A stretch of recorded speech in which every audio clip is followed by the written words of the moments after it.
Hello and welcome to Green Pass Gaming's Thursday podcast. And as you can tell, something slightly different tonight. We've done newscasts in the past, but we thought we'd be on cams for tonight's show, following the success of the coffee morning on Sunday, which was kind of good fun actually. I managed to tune in, and I know the GPG crew. Hi everyone, by the way. Yeah, I know you all had a good time, and we kind of changed up the formula a little bit and kind of didn't keep it so formulaic with our topics. So that's kind of the plan for today's show as well, really. So we will probably be running through this week's gaming news, just opinions and discussions, probably hour and a half show if we can. Got the full GPG crew here tonight. Luke's managed to make it back. He's got COVID, but he's not looking too bad on it. And yeah, so we've got a few discussion points tonight. Chat, thank you for being here. As ever, we love our community, and our community always seems to get involved. But tonight, very much worth getting involved again tonight in the chat. Let us know what you think. We might be darting around with our opinions and some of the discussion points rather than topics. And yeah, so let's get straight into it then. I mean, there's been a fair bit happening this week. Pucks, let's go first to you. Anything of note this week that you want to kind of bring up and have a chat about?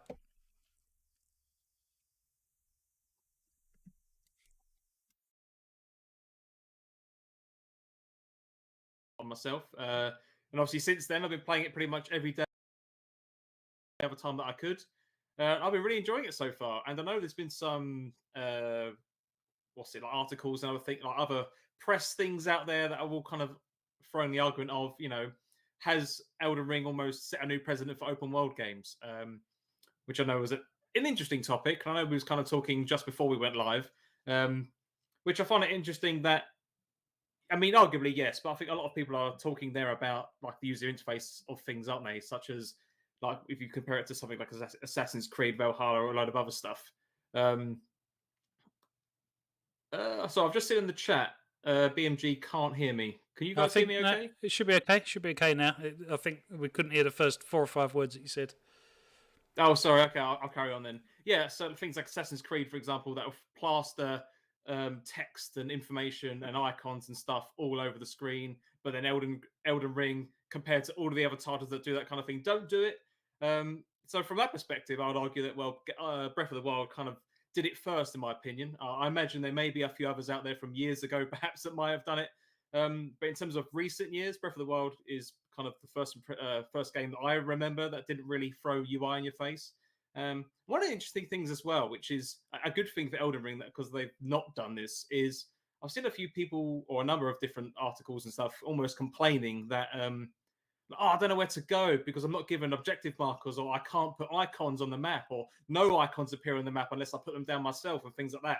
And I don't know where to go. And it's like, well, that's kind of the design choice, isn't it? That's the point of the game, that you're meant to explore, you're meant to find things out. And it's something about the world. Again, this is kind of my first proper Souls game. I know I said on the Sunday show that in kind of the hype of Elden Ring before I actually owned it, I actually had Dark Souls 1 that I'd gotten with Games of Gold many years ago. And for the first time, I actually installed it and thought I'd give it a go. Really enjoyed it. So that built up even more hype. Got the game as a birthday gift.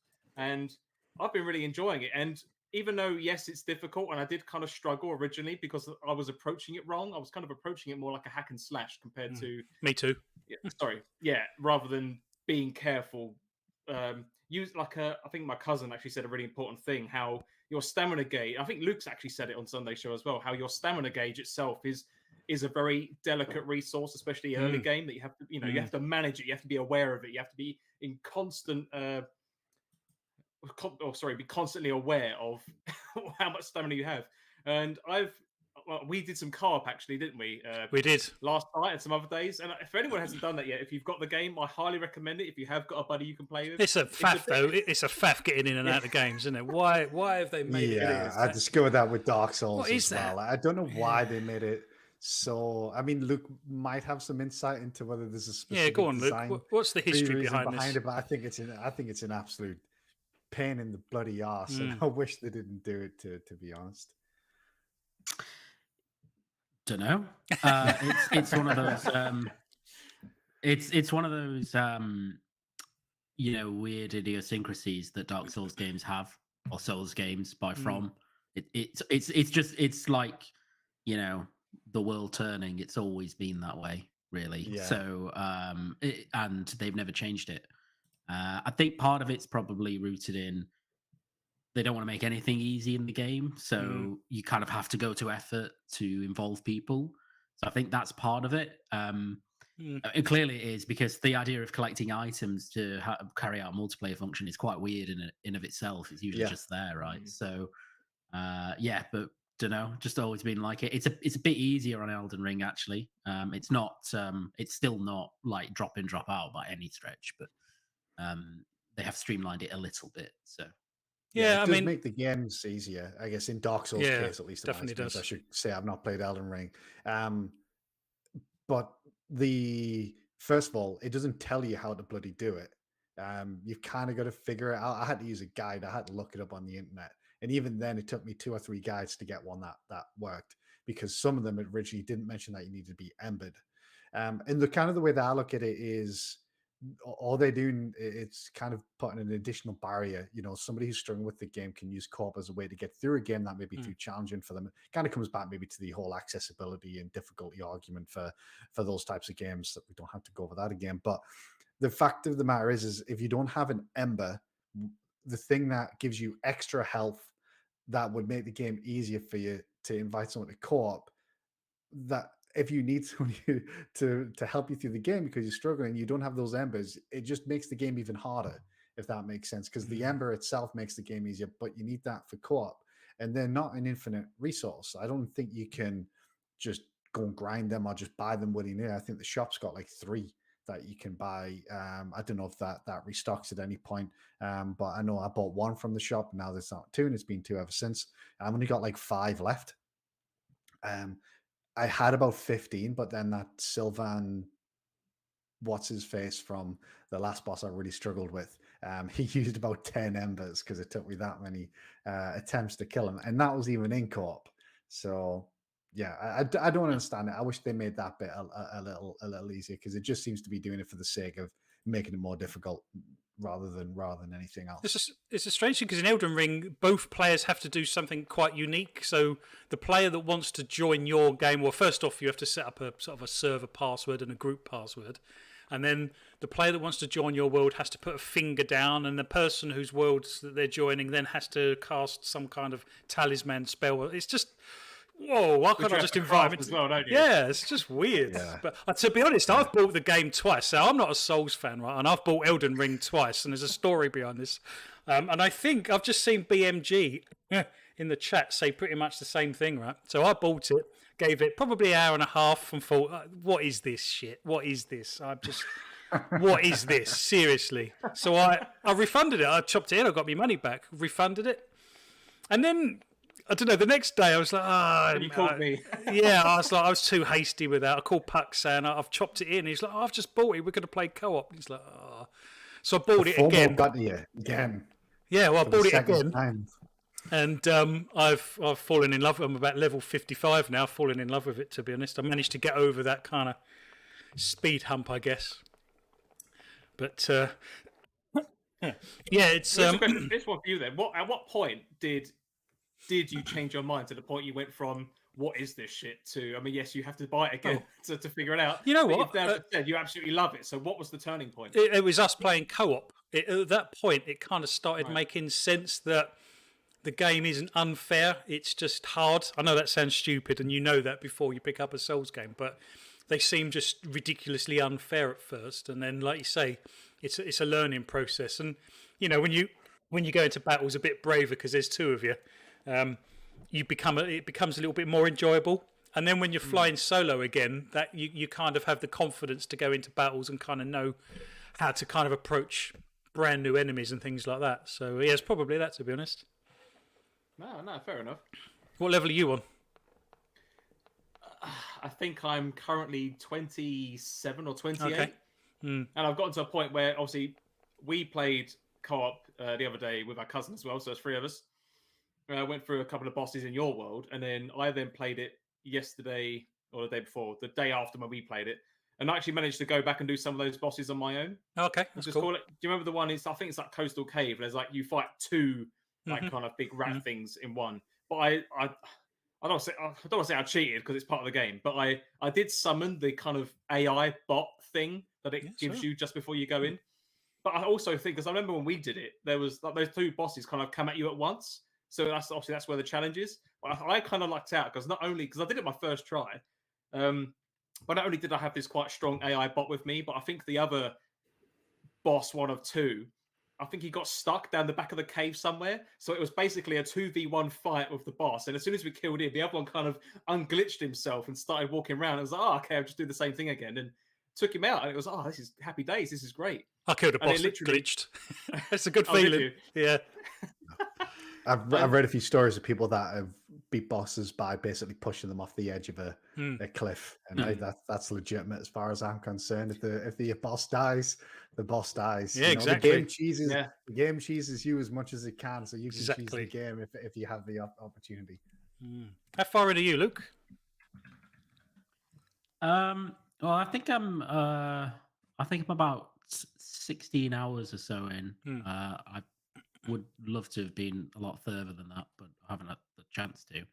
And level wise, I think I'm about level 28 maybe. Okay. And I've just got past so I've done the first two major bosses, the main story bosses. How about you? Have you done the one in the castle, the first one? The very first one. Yeah. So you still got the second one. I think I'm coming up to the second one, yeah. So, the enemies have done that step change where they're much more difficult all of a sudden. Yeah, I mentioned the second one last week, who took me way too many tries, but I did beat him eventually. Was it just the boss was too difficult, or was you under-leveled for it, do you think? Or they're the same thing, aren't they? Well, I don't know, because if you're high level, or at least from what I've learned, if you're high enough level, then you can take more hits. But then if you're getting one shot, you're clearly too low level, right? Yeah, I guess so. Yeah, I think I'm just trying to think actually which it was. I don't know. I wasn't under leveled. You'll see when you get to him. I think the thing in Souls games, which is very useful, is and the thing where you really improve on boss fights is just going in and watching a boss, like just letting him kill you, right? And getting a feel for the moves and when you should dodge and all that sort of stuff. With the second boss, he's very hard to telegraph. Okay. His moves you can think he's about to strike, and actually there's a slight delay. It's very deliberate. It's quite clever. Not when you're getting absolutely pummeled by him, but it is clever design that he's going around. And so I'd kind of and he's got he's got two phases. The first phase was pretty fine, and I wasn't having much difficulty with that. Second phase, he was just kicking my ass. Like I was just really struggling, could not break the mental barrier until I changed my approach in terms of the type of weapon I was carrying, and I thought, okay, I'm going to get him this way. You might have an incoming invite, Pucks, then when I get to that bit. Yeah, I'll give it a go. Yeah. You'll see. He's quite intimidating to look at as well. So you're kind of like, I'm in for a fight here, and then sure enough, he's cool. He's a really cool boss. So I've done him, and then I'm into. And I mean, this game is just. I won't spoil it, but you'll see when you beat him and you move on. It's just it's massive, this game. I mean, it's just absolutely enormous. I couldn't quite believe, the kind of scale of it. That first area, Limgrave, is essentially like the first area of Breath of the Wild was. That's where I am. I'm in Limgrave. Yeah, Limgrave. It's kind of like that, and then you realize it's a very small part of this very, very big world. So no spoilers, but I've managed to make it to some other parts of the world, and they're incredibly hostile, and all of a sudden, like I say, all of the enemies are much more difficult to beat. But no, that's cool. Well, Elden Ring, when I was flicking through my friends list, it seemed like 90% of people were on Elden Ring at the time. I appreciate it's not everyone's cup of tea, but I said that at the beginning, and I was wrong, to be honest. So here I am, loving the game, and grateful I've bought it for a second time. Scott, you mentioned in the chat, actually, there's been some chat around, and this is kind of came as a bit of a surprise to me, around the Xbox Game Studios, number one publisher last year, I believe, as according to Metacritic. That was quite something, wasn't it? Is that? I mean, was that things like Flight Sim pushed that through the roof? And Yeah, I think actually, that was the the year main before. contributors. Yeah, well, Flight Sim does actually technically contribute to, because the Xbox version was released this year, which had its own game page in Metacritic. So, I mean, if you look at the games that they released this year, they all scored pretty highly. I guess if I'm not too sure, I don't think Deathloop was included because Bethesda was listed as number 4. I think the interesting thing is Microsoft technically owned 3 of the top 5 publishers now, because I think it went Xbox, PlayStation, or Sony, Humble, and then Bethesda, and then Activision. Activision and Bethesda might be the other way around. So technically, Microsoft owned the top 3 publishers from last year. But from Xbox's perspective, they had Flight Sim for Xbox, Forza Horizon 5, which was the highest rated game of the year, if I remember correctly. Halo Infinite, despite its problems, it still scored high 80s, like 87, I think it averaged. Psychonauts 2. So they had overall a pretty good year, but that doesn't really come as too much as a surprise in terms of the quantity. I think if you look at the statistics, the standout thing is the quantity or distinct titles as it was listed, where Microsoft was, I think, at like 5 or 6 distinct titles.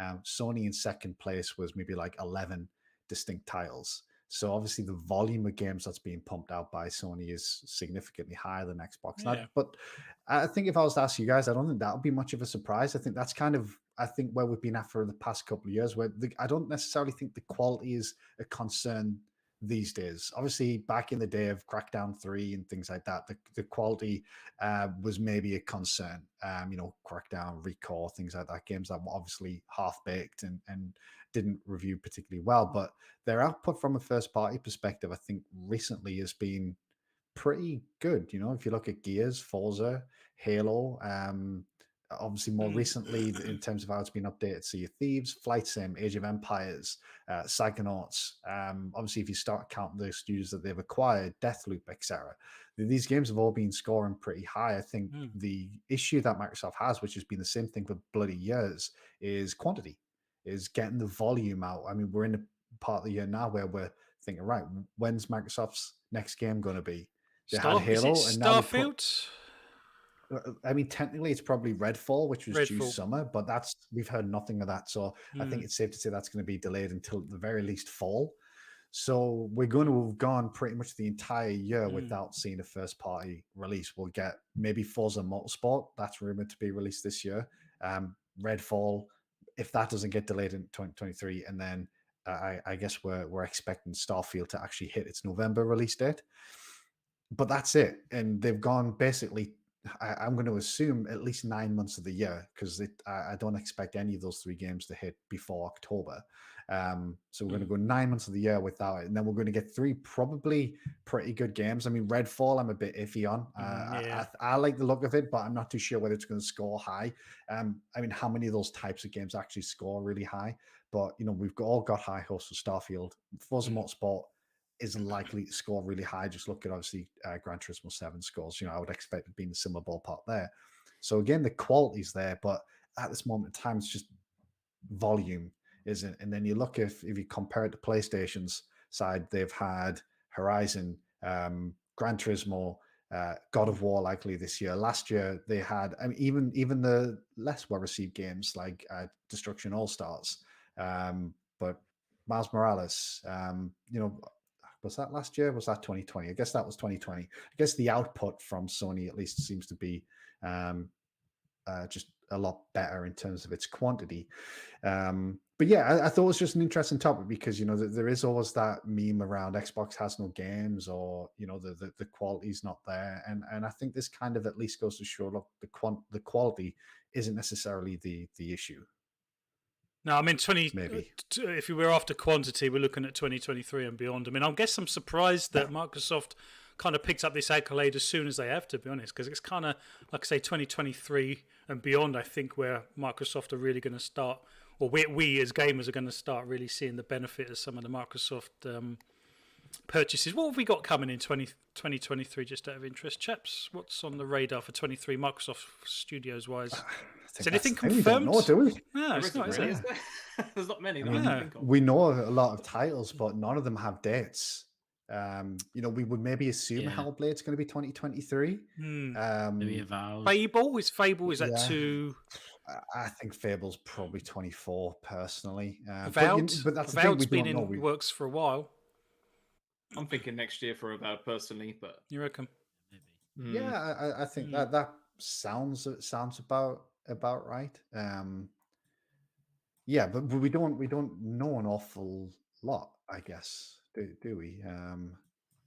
we never know. But E3 might come around that's this it. year or whenever the show might be, and they might out of nowhere just shadow drop a load of stuff effectively. Like, oh, this is coming out October, November, September. Well, there was reports that Perfect Dark was a lot closer in production than people had perhaps first thought, which I thought. Ooh, I'm I not don't know. convinced about that personally. Yeah, Yeah, I'm bear in not- mind, it wasn't that long ago they made the announcement about Crystal Dynamics yeah. basically partnering up. I think that's when that went into full production at that point. So I'm thinking 2024 for Perfect Dark, personally, as You well, reckon? unless it's a smaller project. Or there's been rumors of being episodic in the past. Oh. I don't necessarily believe those, but obviously, if it is some episodic, then maybe that allows them to push something out a little sooner. But yeah, we don't have an awful lot for 2023. Even if you look at the rest of, I guess, if you look at PlayStation and Nintendo, we don't know an awful lot for 2023, which No. sounds far away, but it's it's not, Well, not I that guess far away really at this I point. guess we'll have Deathloop. No, that's this year actually, isn't it? Deathloop will be this Yeah. year on Xbox, and Ghostwire Tokyo next year on Xbox. Although obviously that's coming to PlayStation this year. Yeah, next week I think, or 2 I was weeks going to from say, yeah. Actually, just while we're there, go on, Pax.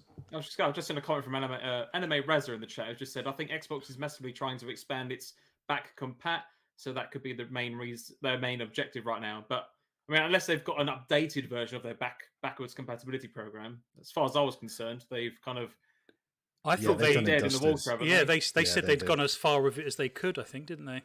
Yeah, they wrapped it up. I mean, I can't remember when it was. It might have been last year now, late last year. They basically said, look, they basically hit the limits of essentially technical and the legal hurdles that basically can't be overcome. So, yeah, I wouldn't really expect anything. The only thing that maybe if any of the legal hurdles were to do with Activision games, maybe once the acquisition's gone through, maybe they can overcome some of those hurdles. But I think they're pretty much done and dusted on the backwards compatibility side of things. Yeah, no, I think that's pretty much that. Ghostwire Tokyo obviously featured in the PlayStation State of Play yesterday. It was yesterday, wasn't it? Crikey, it seems like ages ago. The more I see of that game, the more I'm intrigued by it, to be honest. That for me, that was probably the best game on there that I was probably most excited for, if that makes sense. I really like the look of that, and it's quite intriguing. I quite like the whole kind of finger thing, the magic and all of that kind of stuff. That looks really cool. I know you've mentioned that as well before in the past, Luke, how it's kind of intriguing you and you're looking forward to it. Is that a day one for you, do you think? I think so. Yeah. I think it looks really cool, really different, super creative. I think that's what stands out about it. Very clear, very clear vision, very Japanese in a very positive way. Both in terms of setting and style and atmosphere. As you say, the combat looks really different. Really unique. I've not really seen that before. It started to look better and better the more they've shown of it, and it looks like they're kind of doing a bit of the sort of thing they did in Evil Within 2, which was really cool. Which was you kind of have this open environment, and then it's almost like a theme park. So there's like there's a main story route through it, but there are all these kind of side things you can go and do where they've kind of curated some horror for it. And Evil Within did that, and he did it so it's exceptionally well. You'd walk into a random diner in the world and spark off a mini horror quest. It was really clever. So I think they're doing that here, and I like the verticality as well, that you can actually get up on top of buildings and swing about, and yeah, it looks super cool. I'm really interested. Also has ray tracing as well. Oh, I Yeah, I didn't know that. saw that Oh, today wow. actually, which is interesting. Yeah. But it is only 30 FPS, isn't it? I was going to say at the expense of what? It's Not the not frame on rate, is it? PC, baby. Yeah, you PC master race. Yeah, I think it is only. I think. I mean, there's probably multiple modes, but I think the ray tracing mode would be. Yeah, I PS5 saw that yeah. from one of the Digital Foundry blocks earlier because they haven't actually. They didn't basically announce it. It's not like they've kind of led with oh, we're going to have ray tracing Yeah, in the no. which is a bit of a surprise because it is still kind of one of the big selling points of the console, or was one of the big selling points of the consoles. So I'm surprised that a game that, and especially an exclusive game, time, albeit timed, has it that they haven't really mentioned it. Yeah. What else? What do we make of the rest of the state of play? I'm not really keen on, or I don't like the look of Forspoken. That doesn't really grab me too much. I don't know what you guys think. I'll be honest. I was out last night, so I didn't actually catch it, and I've not been able to catch up in terms of the general stuff that was shown. I saw like a list of things, and the general You didn't impressions miss were much, that. match. No, you Yeah, didn't. exactly. That was the impressions I heard. It was a bit like whatever. But Scott, what was the sorry, I know you're talking about Forspoken, but what was that black and white kind of noir game? Trek to Yomi. That looks really is it good. Trek to Yomi? Yeah, that was the highlight. But it's interesting that is also a game. It's coming to Xbox. A lot of the games that they showed last night are actually going to be on Xbox. That's actually also coming to Game Pass as well. Just as a heads up. Bucks. And that's actually going to be one of the things that they show at the ID at Xbox event that they announced today. But yeah, that was probably the highlight of the show for me as well. Pucks, just seeing that again. It kind of looks like a cross between Song of Iron, Sifu, and Ghost of Tsushima in a way. I guess if I was to maybe try to mash those three games together, I think looks really cool. But in terms of your original stuff, Flap, about Forspoken, I can't answer that. I'm afraid I don't know what the other two think of it. But... Yeah, Luke, what do you make of it? I thought it looked better than the last time I saw it. It's a weird game to me because I think there's a lot of stuff I look at it and I'm like, oh yeah, I quite like that. I think it visually, at least in this one, there was a showing before. It didn't look. It kind of looked a bit rough, but this showing looked very nice visually. I really like the traversal. I really like the magic. I am not a big fan of dialogue or the voice acting at all. Yeah.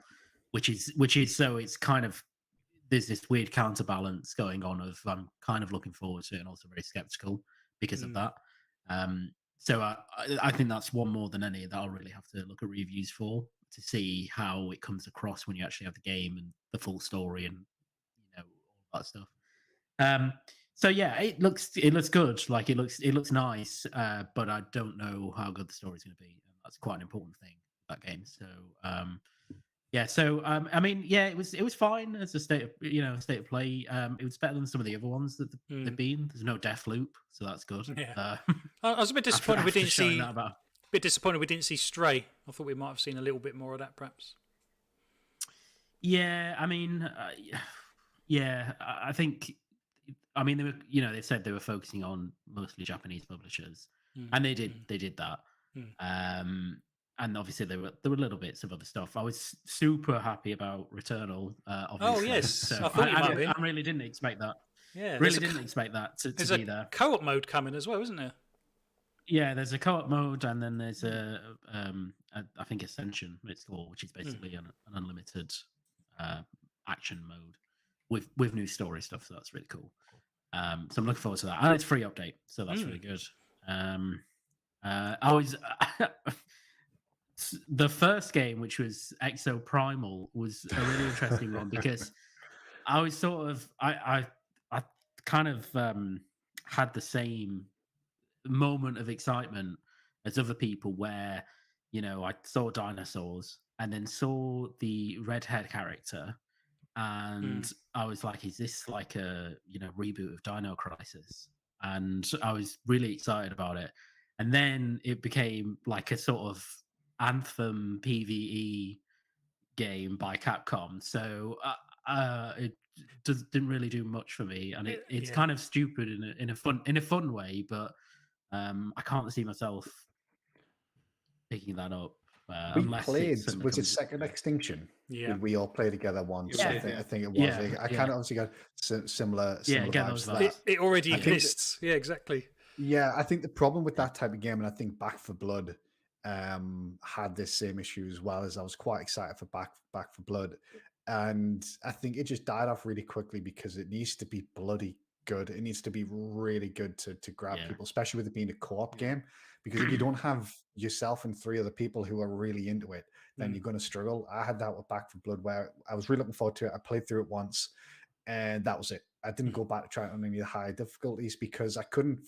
Well, I probably would have, but I had no one basically that was really interested anymore. Kind of came and went very quickly. I think Second Extinction had a similar thing, even though it was on Game Pass. It's still in And I'm a little preview, bit Second consistent. Extinction, I think, technically. Mm.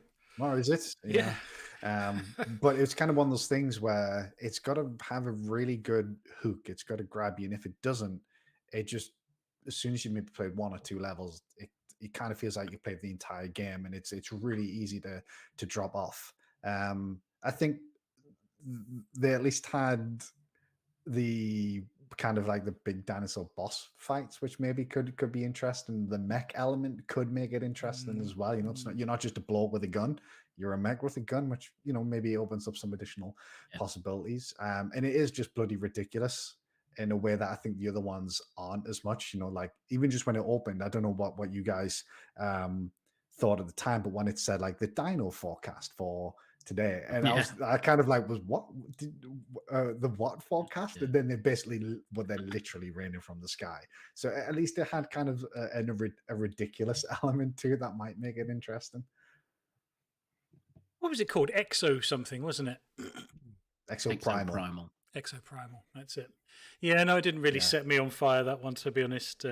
Yeah, that's not a day oneer for me. In fact, Scott, I mean, obviously there was a state of play, and I think we're all of the opinion it was okay. I've seen a few polls online. Most people kind of give it a C out of A, B, C, D, E, and F. Most people went for a C. I think that probably feels a bit fair. But there's also been lots of chat recently around perhaps Microsoft doing more sort of Nintendo Direct type sort of show. Well, I won't call them showcases. Sort of YouTube kind of videos and you know, just sort of, showcasing some games, but not on a huge scale and stuff. And I think, you know, lots of people have been up for that. I think little and often is probably the way to go. But you mentioned today that actually there's another Twitch ID at Xbox happening. Which I was left a little bit dismayed by, if I'm honest, because I don't think the other two were particularly. I'd like to think they've taken a lot of the feedback to heart and hopefully just make it like an hour show. Yeah, but if they had from show 1 to show 2 pucks, so no, if they'd taken the third one, if they'd taken the feedback, there wouldn't be a third one, in my opinion. Do you know what I mean? Yeah. I think you're absolutely right. Unless they contractually obligated with Twitch to maybe do a minimum number of shows or over a course of a year. That could be a thing. And to be fair, you know, like with these types of events, it's easy for us to sit here and talk about, you know, it was this or that or boring or whatever. But I mean, the metrics at least must give them some encouragement to continue doing it. You know, you don't know what the engagement's like for people outside of you know, we often refer to our own little hardcore bubble that we've got where we're completely engaged in everything pretty much. But it's also like this is a Twitch show, and I don't interact with Twitch at all. I don't particularly like Twitch. I will occasionally stream to it if anybody is into it, but I'm not someone that watches Twitch because Twitch is obviously about the personalities, and I couldn't care less about the personalities. I'm more about obviously wanting to see the game. And if you're not into Twitch streams and you're not into the personalities that come with it, then you're not going to be into this, because that's kind of the hook. It's not just the games, because I think the content is fine. The games they've shown off some bloody good games at these things. I'm pretty sure we saw Death's Door for the first time during the original Idea Xbox stream.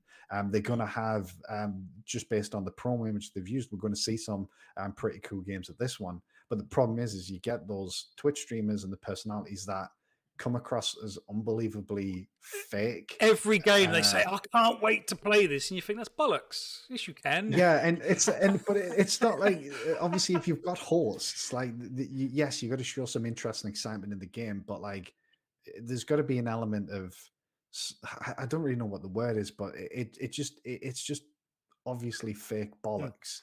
And also there's too much of them, so you've got too much fake bollocks between the good stuff. And I don't know if you remember me and I can't remember if anybody else from here was on, but the very first one we streamed or live reacted with Indie. Yes. Luke, were you on that one, mate? No, I wasn't. But I can't remember who recall. was on it, and it was 4 bloody hours. 4 hours. Was you on it for the whole thing as well? Yeah, for the whole bloody thing, Pox. Because we were like, it's gotta end soon. It's gotta end soon, and it just went on and on. The second show was much shorter, still 2.5 hours, if I remember right. And there's just too much of the bullshit essentially that I'm not interested in, and I think that really detracts from what ultimately, if you just take what they showed in terms of games and trailers, could be a really cool indie showcase, which if anything is even more disappointing for me, because I think it does have the content has potential, but just the entire presentation just detracts from that completely. It's a shame, isn't it?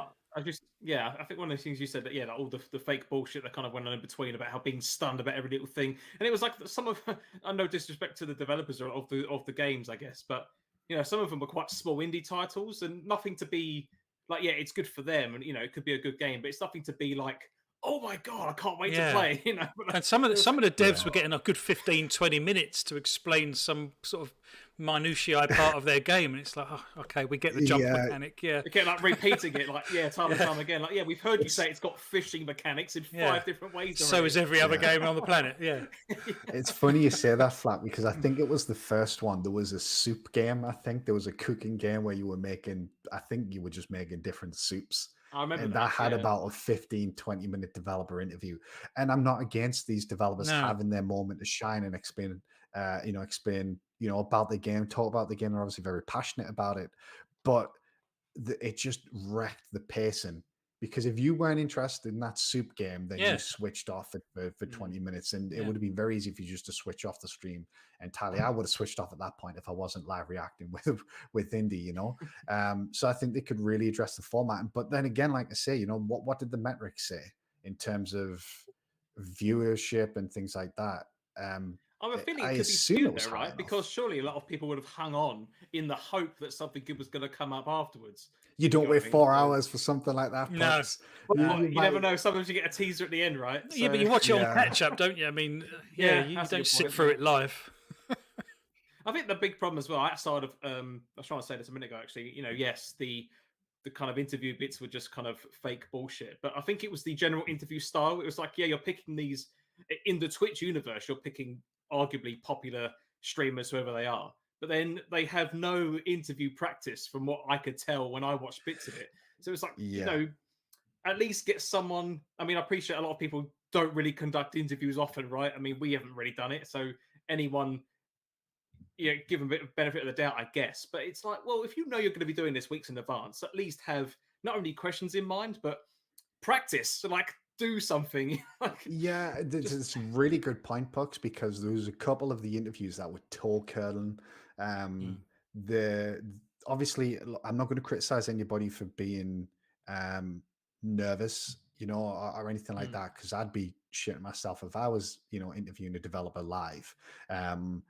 But it was obvious from some of the interviews, and some more than others, that the person interviewing was completely unprepared and they hadn't done their research on either the game or the developer prior. And I can't remember who it was, but there was one particular interview that stood out where, like, I don't know if you remember this, but the guy basically said, I could talk about this game all day. And then it was literally followed by about 20 seconds of silence because he couldn't think of anything to say. Literally after he said that sentence, and it really pointed to, these are people who Twitch are using it to promote their streamers as much as they're trying to promote the games, in my opinion. So they'd put these people in front of it, and they obviously weren't maybe the best people, or at the very least weren't as prepared as maybe a maybe more professional presenter would be. You know, if you watch someone like Keeley, or even just the Xbox streams, you know, like Paris and Kate, who they've regularly had in there, you can tell there's an element of professionalism about them, and they've naturally prepared, and that was completely lacking from these events. I think if it's 45 minutes to an hour long, with developer interviews that, rather than showing the whole 20-minute video reel that they captured with the dev, edit it down to 3 minutes of the best part of that. And like you say, you know, the handoffs and the trade-offs between the hosts and the games and each other, if they can just tighten up on that, I think it would probably be an okay format. But like you say, it seems like we're getting the director's cut. Or just do it at the end. Like, show all the main stuff first and then have your interview segments. Yeah, that's true. Afterward, for those that are interested, right? So yeah, I think the concern with that is probably you lose viewership. You know, as soon as the main show ends, people are gonna drop off. You kind of, like you said, Pucks, you kind of want to keep that carrot dangling. Might not be a big announcement, but it could be a trailer. But I think, you know, maybe going back to the state of play, I think if anything, you know, it was inoffensive at worst. You know, it was literally 20 minutes of your time. I couldn't even finish a coffee in the time it took me to watch that show. So even if there was nothing at all that interested you, it didn't overstay its welcome. It didn't take up too much of your time. And, you know, you look back, and if you had even one thing in that 20-minute show that you were even remotely interested in, I think that's fine. You know, there was a couple of things in there that I think they showed that looked good. You know, I didn't particularly like the Square Enix stuff that they showed. I didn't particularly like the look of a few things in there, but Tractor Yomi, I thought looked really good. The Forspoken, I've been critical of that in the past, but I thought that was easily the best showing it's had so far. But I've obviously got the same reservations as Luke. I've not played Returnal, but I knew instantly that people who played Returnal like Luke are going to have loved that particular update. So even just those three things alone in a 20-minute show, I think, yeah, it didn't overstay its welcome. And that's the kind of thing I would like to see Xbox do, is get rid of these really long shows. If you remember the Inside Xbox shows that they did on a monthly basis, that were basically just like, it was essentially QVC for Xbox, but they were like an hour and a half long. But then you get these Nintendo Directs, these state of plays that are 20 to 30 minutes long. And like I say, at worst, they're inoffensive. At best, they've got something really exciting for somebody, and you get a lot out of it. So, well, the other thing is the production quality is off the scale, isn't it? You know, it's up to 11 on the state of play stuff. So, like you say, you know, if you come away from a state of play feeling disappointed, all that's happened is it's not met your expectations. It's not necessarily that it's bad. It just hasn't met your expectations, if that makes sense. And, you know, there are people out there who would absolutely have probably loved yesterday's state of play because of the games that they're hyped for and stuff. So, but like you say, with the Xbox One, it's just, there's very little to find praise on. So we've got an E3 coming up with Xbox, haven't we? So do you think they might move to the sort of the shorter Nintendo Direct type presentations going forwards? I'd like to think so. Is that really Xbox's style, though? Is kind of my first thought. I mean, they quite like doing the big pizzazz. They like doing the big things, don't they? I mean, bear in mind, it's not just Xbox. They've also got the whole banner of Microsoft behind them, which I imagine do massive presentations all the time. So, well, to be honest, they've got so many bloody game studios now. So if they don't do little and often, it's going to be a 2-hour show. Yeah, but I suppose the other argument is that you're not going to be releasing games from all publishers all in one hit, are you? They're going to be coming out at different times, or the schedules will be misaligned almost on purpose. No, you're right. But one thing that's become obvious, even since the beginning of this podcast, is that we're a little bit flaky on what the roadmap is for the rest of this year in 2023. So I think they're going to spend some time and effort filling those blanks in. And I'd like to think they're going to do that in little and often chunks rather than a huge blowout 2.5 hour show. I think it's what. Was it last year when we had? Was it like an April show or something that we had? So maybe there's something coming next month, perhaps. Yeah. Sorry, Luke. No, yeah, I was going to say as well. I think you know, and Sony did this last year. I can't remember when they had their big. Was it September? I think it was September. They had their big showcase. Something that's like right, that. Yeah. And you know, at that point, apart from Deathloop, they didn't have it in, you know, first party wise. I mean, there were certainly big third-party games coming out, but first-party-wise, they didn't really have anything until, you know, last month, basically with Horizon and then GT7. But what that showcase does is it gets you excited to own a PlayStation.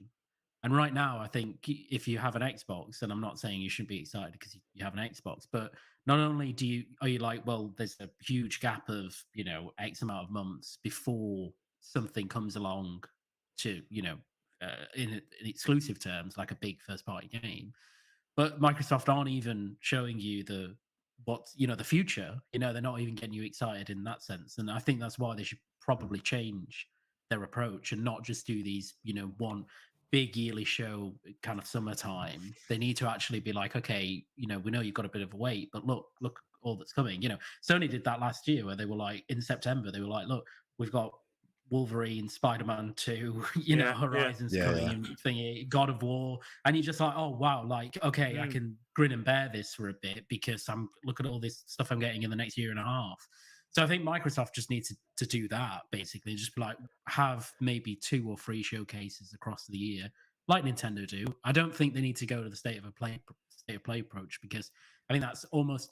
Sometimes I feel that's too much and that they're too inconsequential, the state of plays. Like you get an update like the one yesterday. Does that really need to be a separate state of play? Probably not. You could probably dole that out through trailers or in a larger showcase. I think Nintendo have the right approach. I think Game Pass as well will help Microsoft bridge that gap, because I think if they can get some day one or day and date releases onto Game Pass, or even some big games coming to Game Pass, that will help fill the gap until some of their big first party titles hit. But even like you were saying, we don't even know what and when they're coming. I've got to be honest, Guardians of the Galaxy I think it dropped today actually, kind of came out of the blue. Today, we didn't know it was coming until a couple of weeks ago. They should have been hyping that, I think, to be honest. I mean, I know they probably don't want to dent the sales on their storefront if they can help it, but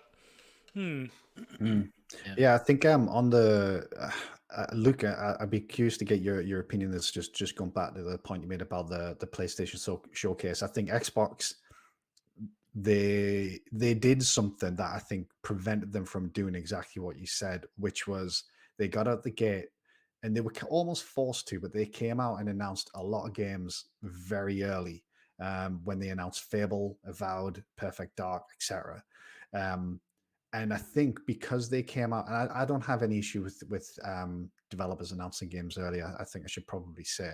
But I think what that then forced Microsoft to do is basically go silent. Because you can't show Fable, Perfect Dark, or Avowed or anything like that, again, in my opinion, until you've got something to show. So if these are games that are coming out 2023 or beyond, realistically, we're probably not going to see those games until later this year or maybe next year in a lot of cases. With Sony, what they had is almost the element of surprise. Like, even though people were pretty much expecting Spider-Man 2, it was still almost a surprise to see Spider-Man 2. Wolverine was obviously an even bigger surprise. But Sony were able to hold off on those announcements. They didn't have to announce them last year. Well, I guess it technically was last year, sorry, the year before, because they've had a steadier stream of content to keep their customers happy, where Xbox have been under so much pressure to deliver more and better first party content, to the point where they've gone and they've spent tens of billions of dollars on studios, but they're still going to take a number of years to get those projects to a point where they're actually releasing on Xbox. So they've had to kind of get out there early to say, look, something is coming. When I think in an ideal world, if they had more content around the time that they announced Fable, Avowed, and Perfect Dark, they wouldn't have announced those. They would have held them off till maybe this year, and that would have maybe had a similar effect to what Spider-Man 2 and Wolverine had. And I kind of think now we know so much about their portfolio. Obviously, there's still a lot we don't know, but they've kind of got to be quiet until they've got like gameplay to show. I think that's kind of how I look at it at the moment. Well, we didn't see Hellblade 2 for 2 years, did we? No. I think it was 2 years. We've just seen it at the previous Games Awards, and it was in 2019 when they revealed the Series X. So that's a long time to wait, isn't it? That's another example flap. You know, that's a game where they Yeah. announced it 2019. Well, We're now we did have the 2022. videos of Iceland in the meantime, obviously, but Yeah, Oh, that, nice. that was a wonderful. thanks for wonderful that. update. But Yeah, that's yeah, that that's a bridged the good gap. point. But that's kind of part of the issue. You know, if they had content in 2019 for Xbox that was coming out in the first year of the series consoles, they probably wouldn't have had to show Hellblade 2 as early as they did, and then we could have had that massive reveal this year for the game coming out next year. But they had to get out in front and say, look at all this stuff we've got in development. Look at it. We've got loads. But then they can only do that once. You can't then just show another. I mean, they could. I hope they don't. But they can't show another CG trailer of Fable, I don't think, or Perfect Dark. I think if you do that, you're just going to piss people off. That's next a time we fair see them, point. it's gotta be more. So if they're a little way off, you're saying that we're not going to see them until they've got some actually sort of at least in-engine footage. Then Yeah, I think so. I mean, Microsoft have been fond of a CG trailer, haven't they? Let's not pretend they aren't. But I think in an ideal world, you make the announcement with a CG trailer. I've got no issues with. I know people have issues with that. I've got no issues with that. But then if that's how you plan on announcing a game, I really don't think you can show that game again until you've got something really substantial to show, and it must include gameplay. So I think that's why Hellblade kind of worked, because we saw the in-engine as they described it at the time, the original reveal, and then it was gameplay footage when we last saw it. I think the same thing would have to apply to Fable and Perfect Dark. I don't think they can come out with just another CG trailer for Fable. I think you've got to show exactly what it looks like, how it plays, and the same with Perfect Dark, because I don't think it adds to anything. I think all it does is, if you do go for the route where you go for another CG trailer, I think that just maybe adds to the frustration of people, which takes away from the excitement a little bit, I think. Well, we've only seen CG of Starfield, unless I'm mistaken. No, you're right. Very brief in-engine clip. So you'd like to think they've got something they could show kind of now, wouldn't you, for at least Starfield? I think they do, but I think BGS just Todd Howard, I think he said before that, you know, they kind of like to drop them like Apple products now, where they're, you know, he's a massive blowout. By the way, it's out in 2 months, 3 months, rather than doling out, you know, a little gameplay demonstration here or a trailer there. So, I mean, come summer, you'll have, you know, probably 10, 15 minutes of Starfield alone in the showcase, I would think. But yeah, no, I mean, it's a really good point, Scott, and I think it is fair. I mean, if you look at, I think there's no doubt, at least from a software perspective, I think Sony came into this generation much more well prepared, because if you look at the release schedule, you know, they back-ended the PS4 gen with Ghost of Tsushima and Last of Us Part 2. They went straight into PS5 with, you know, Demon's Souls, Miles Morales, Sackboy, you know, there's various Ratchet and Clank as well. Yeah, then a couple of months after Returnal, Ratchet and Clank. Then you had a bit of a lull, but then not too long, Deathloop, and then right into Horizon, you know, GT7, all that stuff. Whereas Microsoft really just had a bit of a torrid time of it. You know, obviously Halo was meant to be the big thing, and I think that really did mess them up in other ways, which was not just that they didn't have a big game to launch a console with, but also that, as you say, it kind of pushed them into maybe saying, don't worry, you know, you should go out and get a console or get Game Pass, because look, we've got all this stuff. We're not ready to really show any of it, but it's coming. So yeah, I think that's a good point. Maybe they will, once they get into that cadence of releasing stuff, they'll start to change their approach and how they reveal stuff. And to be honest, I mean, it'll become a lot more fluid. As Xbox gamers, we're not really used to these long, quiet spells anymore, are we? I mean, we have had quite a lot of big blowouts and lots of stuff to talk about. But we haven't really had anything since Christmas, which is quite unusual for Microsoft, to be honest. I'm wondering if it's all mainly down to, as I think as Luke kind of briefly mentioned, right, during the whole PS4 era, Xbox arguably was obviously on a massive back foot, really struggling to gain back that momentum. So in a way, you could probably say that when the Series X and that launched, they had to go big and showing all of this stuff coming out, as Luke already kind of mentioned, ahead of time to kind of try to build that hype. And not only have we got this new console that it can do all of this stuff, and we've taken out all the old shit that we mentioned from the last one, doesn't do any of that anymore. It's just a hardcore machine to play games, to enjoy that content. Oh, and by the way, not only is it all going to be coming to Game Pass, but here's all the stuff.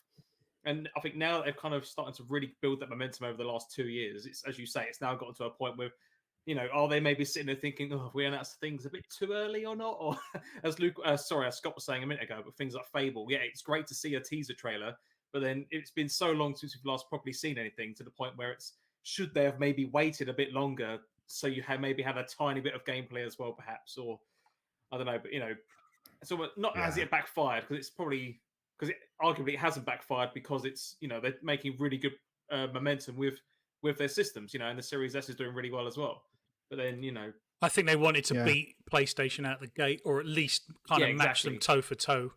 And without what they did, I think they wouldn't have had much to have done, to be honest. I think it's a little bit of a case of you're damned if you do, you're damned if you don't. I think because they were on the back foot, if they didn't do what they did, then that narrative of Xbox has no games would have continued.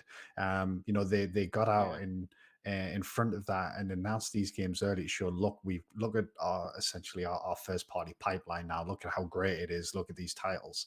But then the consequence of that is right now it's kind of like, well, you showed them where the bloody hell are the games. So I think because of the position that they're in, they couldn't win, so to speak. Obviously, I think they made the right call in announcing them early, because I think it was important that they improved the narrative around the first party output from Xbox. And I think Luke made a really good point, is once they get into a regular cadence of releasing these games, they won't have to do that anymore. They can probably save things for 6 or 8 or maybe just 12 months before. But it's taken them a number of years to get to that point, because game development takes 4 or 5 years, sometimes 6 years or longer in some cases. So the studios that they purchased back in, was it 2017? Was it 2018 when they announced like Playground and games and studios it was 2018. Like that. Yeah. So we're still only 4 years out, and we've had a pandemic in that time, and those studios had prior commitments that they had to get games out. Even someone like In Exile, I think they were still in the middle of developing Wasteland, which I know people really liked, especially fans of that franchise.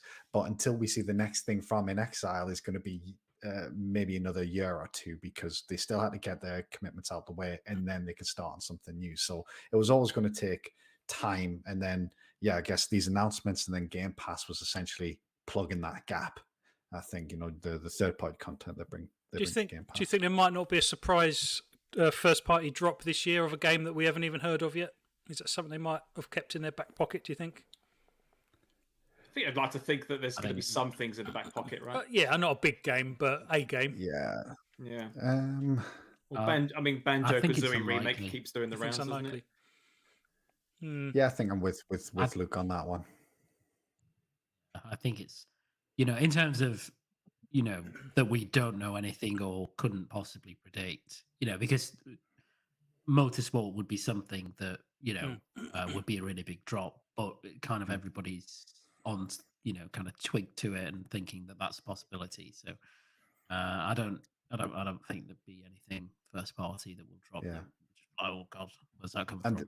And they have obviously already announced Motorsport, so it wouldn't even be brand new or anything. If you listen to people like Jez Gordon and things like that, I think there may be some smaller projects like I think Josh Sawyer's project at Obsidian. Is it Obsidian he's at? Yeah. Which is I think it's what type of game did he describe it as? Like Disco Elysium, I think it was. Yeah, it's like a detective thing. Yeah. Was it? Is it Belfry, or is that a different project? No, I don't think it's Belfry. Yeah. But I know which one you're talking about. Yeah. There's maybe a smaller project that we'll see released. I kind of get like Grounded vibes, based on absolutely nothing, but a smaller project from a smaller team within one of these studios that will be announced and released within a couple of months. I think that's possible, Flat, but nothing on the level of Starfield, or it's not like we're going to get a Gears 6 trailer this summer and that's No, out no. this fall or anything like And that. like I said, perhaps Game Pass is there out for this. If they can get some day and date titles into Game Pass, they don't necessarily need to drop first party studios on us. If they can keep the Xbox and Game Pass community happy by dropping some fairly big titles, particularly day and date, that will tide us over, I guess. I don't know what titles they could possibly drop, but having said that, we had Guardians of the Galaxy drop today, which is quite a big title. I mean, it's not brand new by any stretch, but it's a bloody good game. So if you haven't played it, chat, or anyone listening, now's the chance to jump in, because I think you'll be surprised by how good that game is. It's kind of a linear game, but it's all the better for it. It's very focused, and it's got a great story, and the characters. It takes a little while to get used to the redesigned kind of characters, but once you do, you're straight into the Guardians of the Galaxy kind of vibe, and it's really cool. And we've got Shredders coming next Thursday, I believe, Scott. I know you're quite excited for that. Yeah, really excited. I was a big 1080 snowboarding fan, SSX fan. For those who played any of the XSN games on the original Xbox, the Xbox Sports Network, I think it was called. They had it amped alongside Lynx, the golf game, and Topspin. Was it Topspin? I think the tennis game that was part of that. I love those games. So Shredders has a little bit of an amped vibe to it. That's been on your radar for a while as well, isn't it? Yeah, I mean, I think it might be one of those ones that was announced at an ID at Xbox Showcase, if I remember correctly. So, like I say, the content is there, it's just not the format. Yeah, and it just looked really good for, obviously, if you're a fan of snowboarding games. It looks like it's going to be a pretty good one. Obviously, an independent game as well. Day one in Game Pass. So yeah, really looking forward to that. Not too long now. What else have we got coming to Game Pass? I'm just googling it. It's not coming to Game Pass, but another game which is coming out next week, Wednesday on the 16th, is Tunic. That is finally being released. Wow, I didn't realise that was this close. Yeah. Yeah, fantastic. 16th of March. Next week, Wednesday. I played the beta and was a little bit underwhelmed. I think that's the right word. I didn't dislike it, just a bit underwhelmed, but it's a beta, and perhaps the main game's got a little bit more to it, upgrade paths wise and stuff.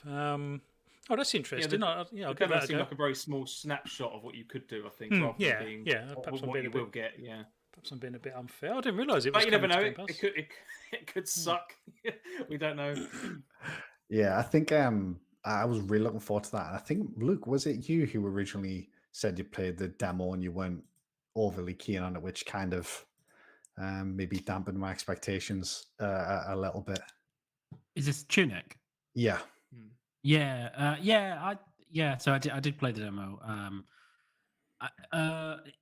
It's fine. Like I don't really know how to describe it. Like enjoyable, but yeah, it's nothing like.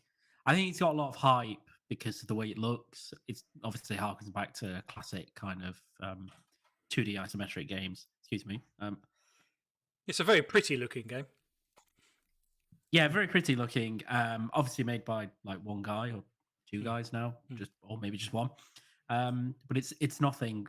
I think it'll just be a nice, enjoyable game. The demo it wasn't memorable, so much as that was pleasant.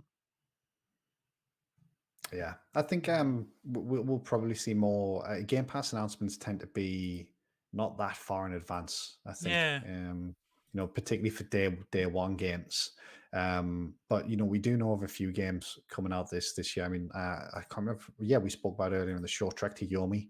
That was in the PlayStation Showcase. That's coming to Game Pass.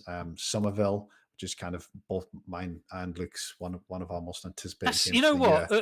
That's quite a thing, isn't it? A game appears in the PlayStation Sony State of Play, and yet it's coming to Game Pass day one.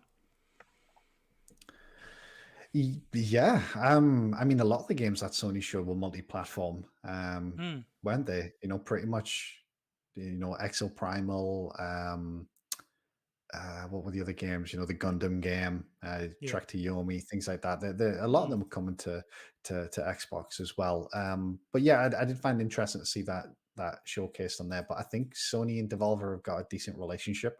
In fact, Sony even own a small percentage of Devolver. Yes, Not that necessarily would impact it, Mm. but it's not that much of a surprise because obviously it's in no way exclusive to Xbox. It just happens to be coming to their platform. You know, Microsoft did showcase, not showcase in an event like that, but they did do some promo work with Samurai Warriors 3. Is it Samurai Warriors 3? No, it's not Samurai Warrior, or is it? The game that's coming to PlayStation Now day one. Can anyone?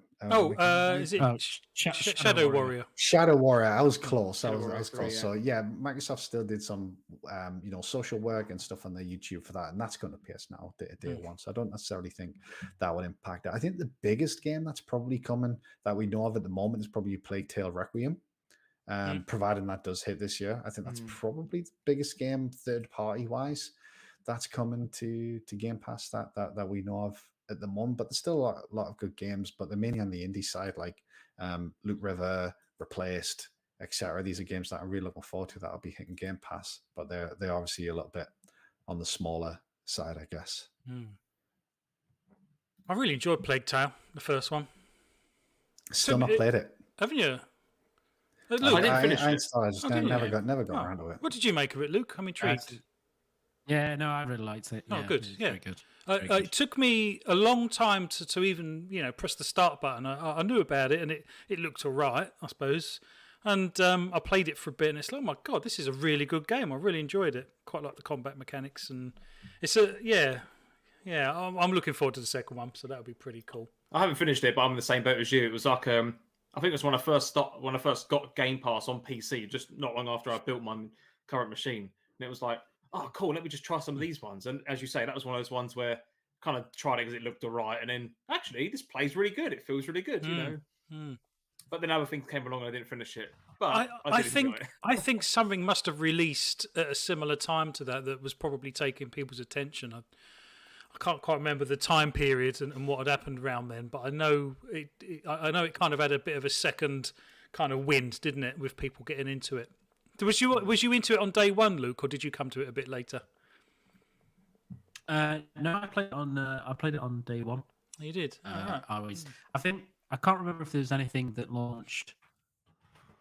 I'm trying to think because I think something may have launched nearby it that took some time away from it. But I think more than anything, actually, it was because Sosoba weren't like super well known, and it was their first kind of bigger budget AA style adventure games. They didn't have a lot of marketing either. And then I think Game Pass actually really helped it get a bit more of a following. Isn't it amazing that Asobo that made Plague Tale also made Flight Simulator? That's quite a thing, isn't it? Yeah, surely. They're obviously a very, very talented bunch. Yeah. And they've obviously got quite a big studio. I don't know how big they are, but obviously if they're working on the Plague Tale kind of sequel and still, supporting Flight Sim, and imagine the amount of time, effort, and hours that went into Flight Sim. Interesting. What other topics have we got on the board for tonight? Scott, you actually raised this one. Gran Turismo 7 microtransactions. I've heard some rumblings. I don't really know much about this one. Is this a pay to win type thing, or? It's interesting because a couple of things. I think the first thing, probably the maybe the most shady element of it, I guess, is the fact that they had them completely disabled during the review period and they didn't enable microtransactions. Right. It was obvious they were in the game. I should probably make clear, but pricing and things like that wasn't actually opened up until the game was released, so reviewers had no idea how much games would cost, and essentially the cars are extortionately priced.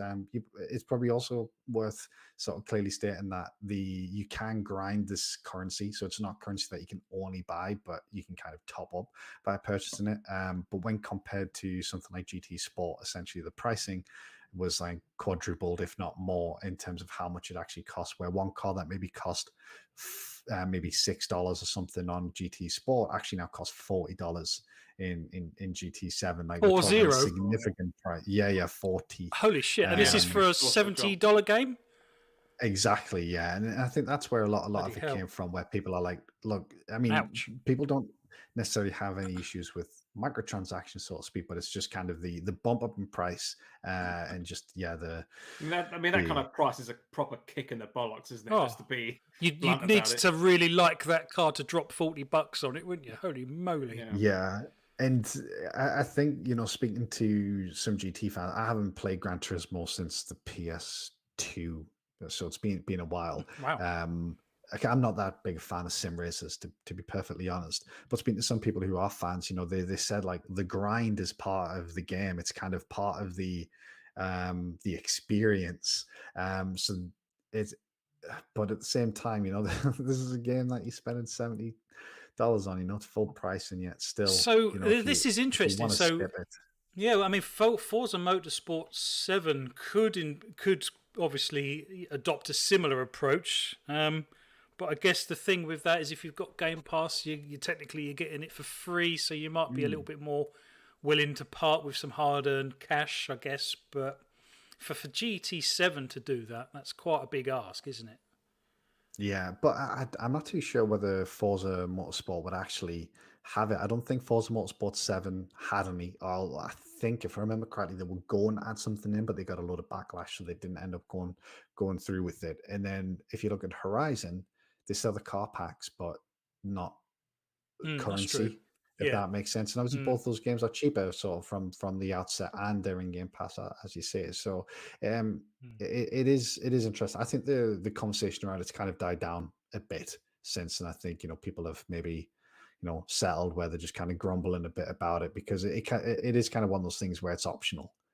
It's not necessarily pay to win, but I guess theoretically you could spend 40 quid on the best rated car and then maybe theoretically take that into an online race. Obviously you'd be in the similar class as other people, so it's not fully pay to win, but there just is an element of I don't know, I think the price of the game, and I think it feels underhand, doesn't it? It's the point that exists in the first place, though. I think is the problem, isn't it? It's the fact, why should it be that much?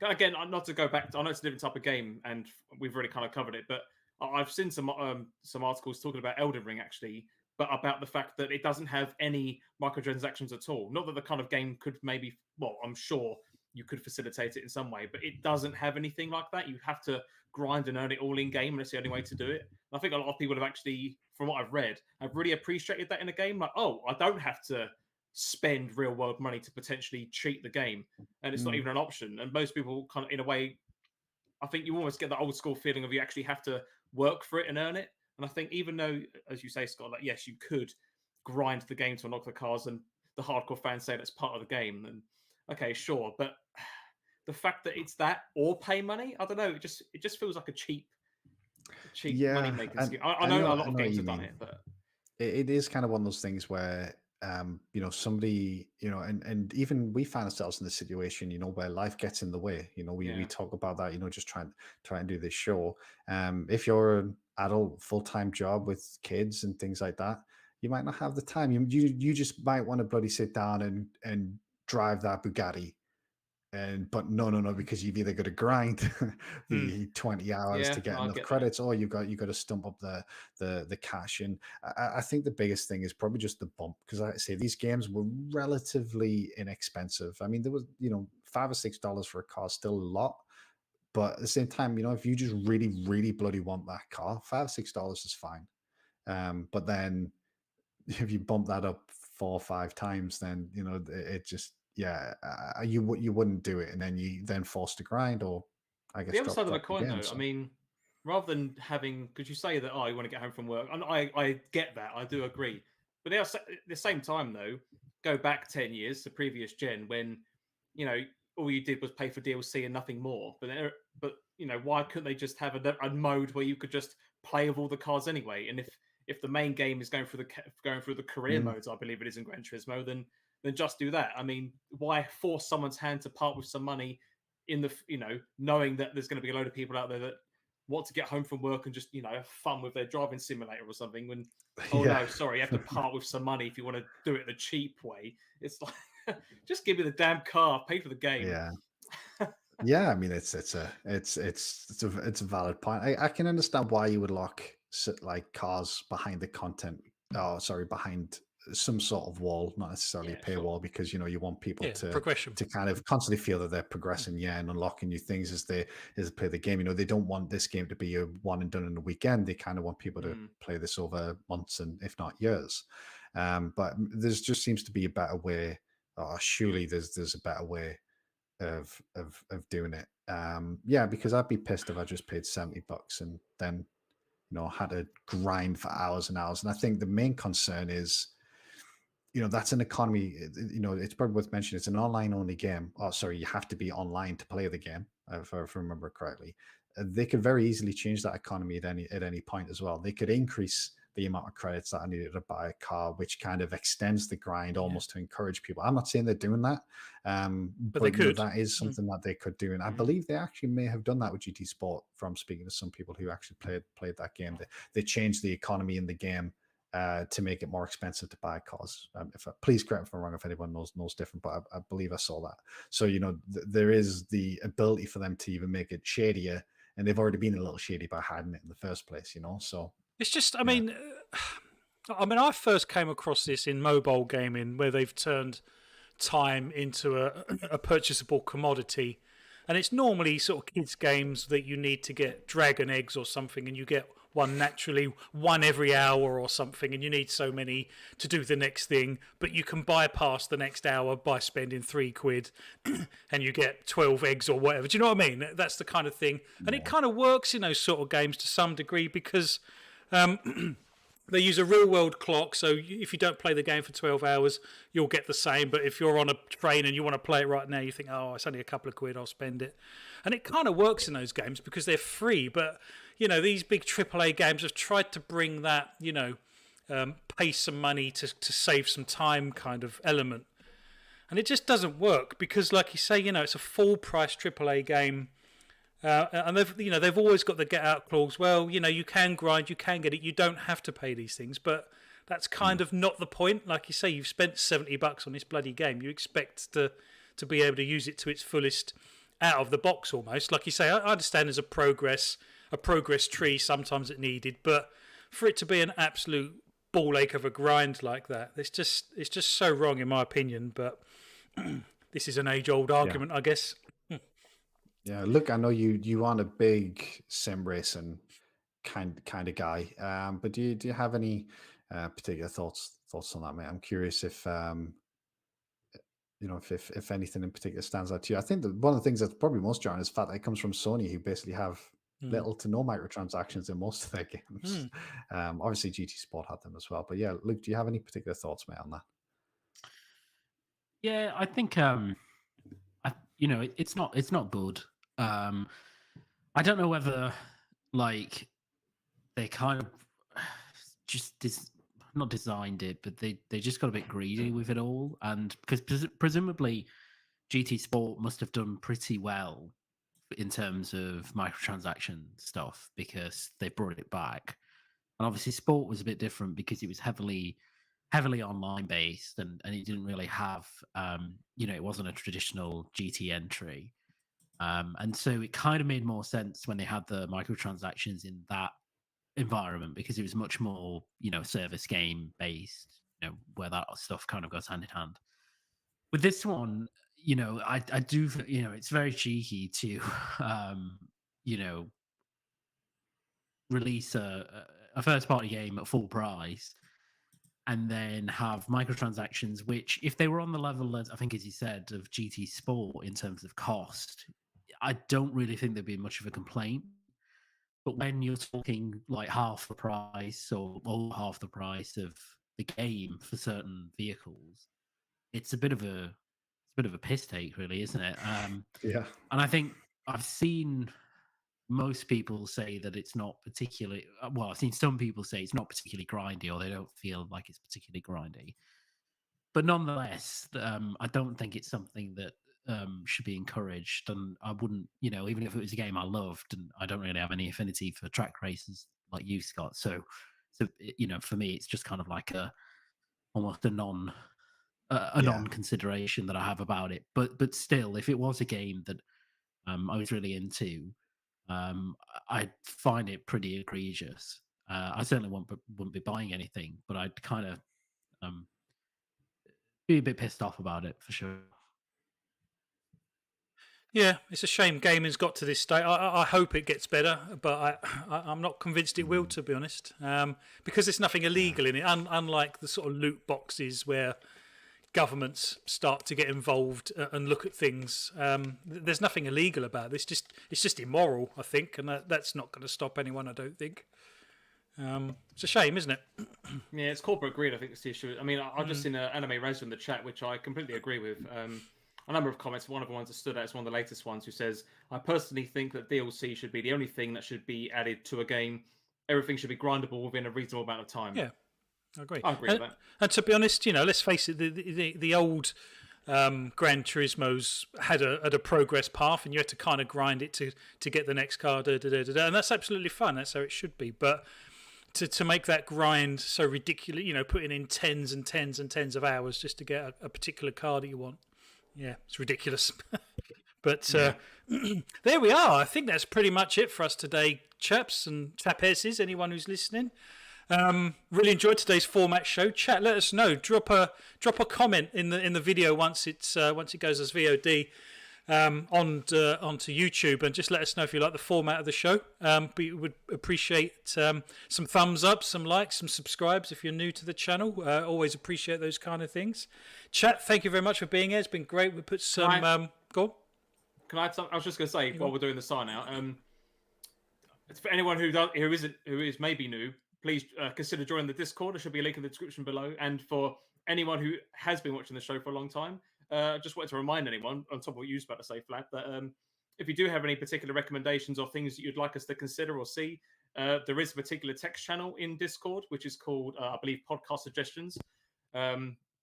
So if you have any particular ideas or questions or things you'd like us to consider or things that we could maybe mention on the show, please use that channel, because that will be the main place where we can see it. So if you do have any suggestions, please let us know. Yeah, no, absolutely. Yeah, no, that's fine. One topic that we did forget to do is GTA 5 prices, but perhaps we'll cover that next week if we can be bothered, to be honest, because I'm not talking about that game on another generation console for very long, if I'm honest. But I think in short, we know it's a bit bullshit, don't we? So. Yeah, exactly. I think that's pretty much the long and short of it. Yeah. So fantastic. Well, chat, thank you very much for being here. Everyone who's watching, thank you for watching. Like I say, please do consider the like, share and subscribe. GPG Crew, thank you for being here, chaps. Always a pleasure. We'll try and do the same again next week, and we will see you on the next one. Take care all.